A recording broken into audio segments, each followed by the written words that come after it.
G'day everyone, welcome back to Gold Coast Shrimp.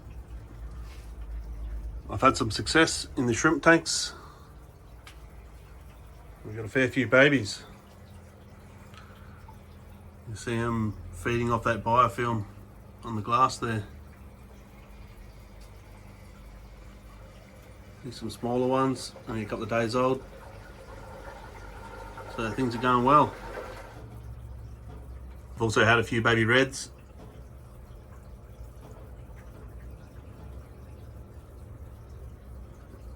And waiting on some of these Bloody Marys.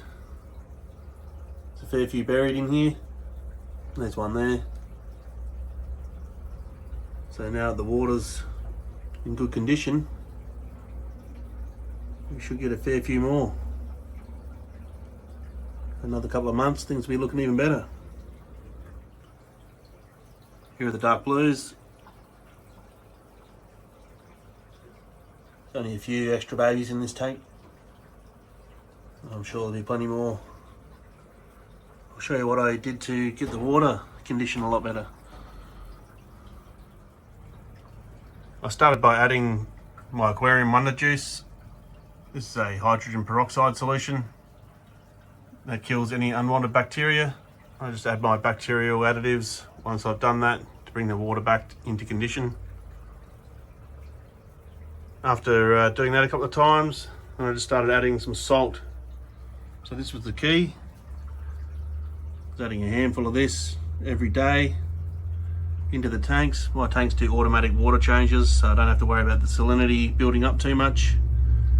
So I was just dumping a handful of that salt in there, and bingo. Must have killed some sort of parasite that was in the water. And then a few weeks later, plenty of babies. So that's what's done the trick here. It doesn't hurt to add salt to a freshwater aquarium if it needs a little bit of cleansing. Just don't want to overdo it. Obviously don't want to have that salt building up too much. If you do your water changes and add salt as you go, just look up some sort of directions on the internet there somewhere. I'm sure you'll find something to give you a ballpark figure of how much salt you should be adding to your water. I came into the shrimp room this morning. I've had a bit of a problem in this tank. The sponge filter air supply had blocked up. The water had gone stagnant and I lost a couple of shrimp. This is a cull tank, so all the miscoloured shrimp go in here and live out their life. But unfortunately, something happened to a couple of them. Most of them survived. I've dumped a third of the water and unblocked that air supply to the filter, and things will be looking good again. It's always very important to be diligent with your water conditions. This only happened in probably 2 days. I didn't notice it was happening, and there you go. So you wouldn't want that to happen to the whole setup.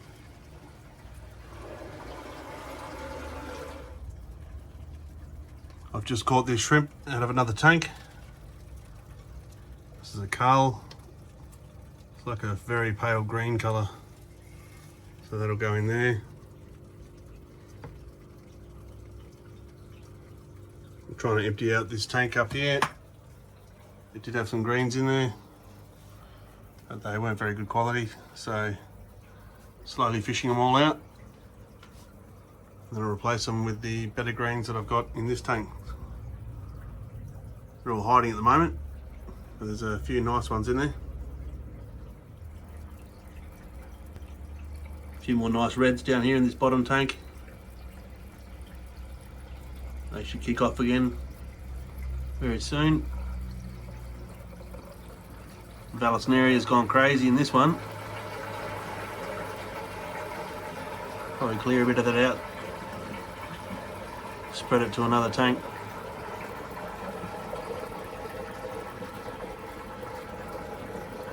That's where that big shrimp lives. There's a couple of big ones in here, like the King Kong sort of style. Well over an inch long. Looks like they're hiding at the moment.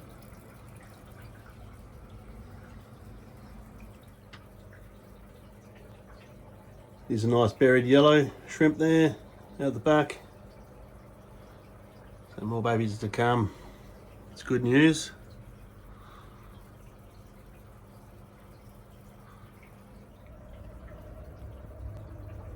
I had a lot of algae growing in this tank here. I just dumped in my peroxide solution. 10 mils into that tank there of 3% peroxide, and burns off that algae without damaging the plants. Probably got one more treatment to go and things will be starting to look really good.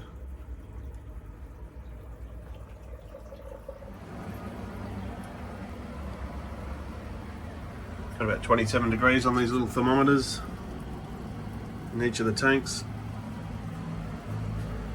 just to make sure things are right. Don't rely just on that digital one. Got that air conditioning cranking just around midday to keep the temperature stable.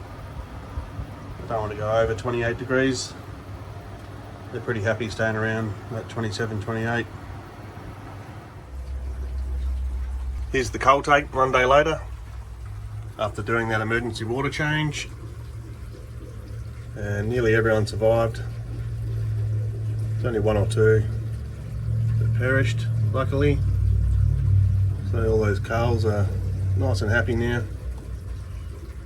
Just having a bit of breakfast. That's a good result. It's almost complete chaos.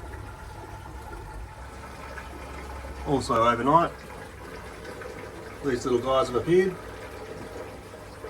There were no babies in this tank before. So another good sign.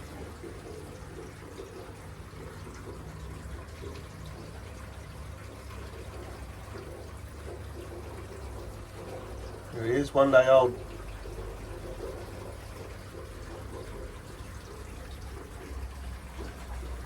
And nearly all the tanks have got baby shrimp now. Happy days, even a little blue one there.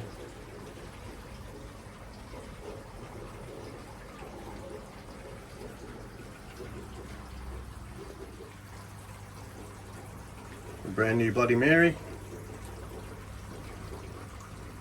So these guys are going alright. Nice looking shrimp, that one. And then the red cherries also got little ones. They're popping out every day now.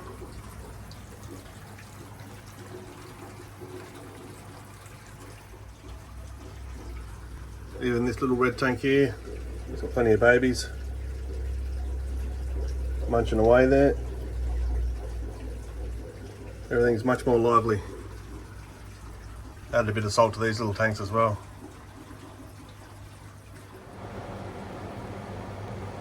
See, we've got a good group going on there now.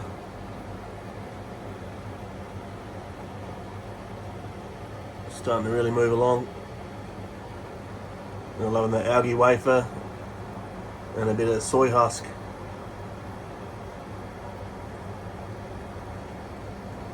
I like feeding the soy husk to the yellows.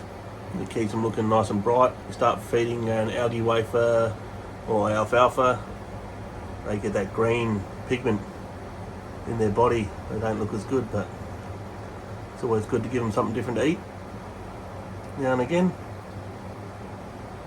Get those extra vitamins and minerals. Got little red cherries all through this alodia. Great little nesting ground for them. And suboxetane on the log. It's another little spot for everyone to hide.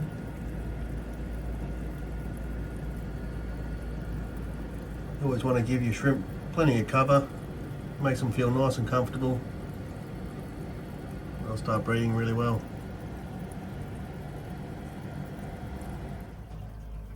Alright, there's an update on the shrimp farm. Pretty happy with the progress. Things looking great. We're at the start of spring. The water's coming up to 27 degrees. So I'll probably start running the air conditioner a little bit just during the middle of the day. Keep that temperature consistent. Alright guys, hit that subscribe button. Plenty more episodes to come. We'll check in on these little guys very shortly. Take it easy.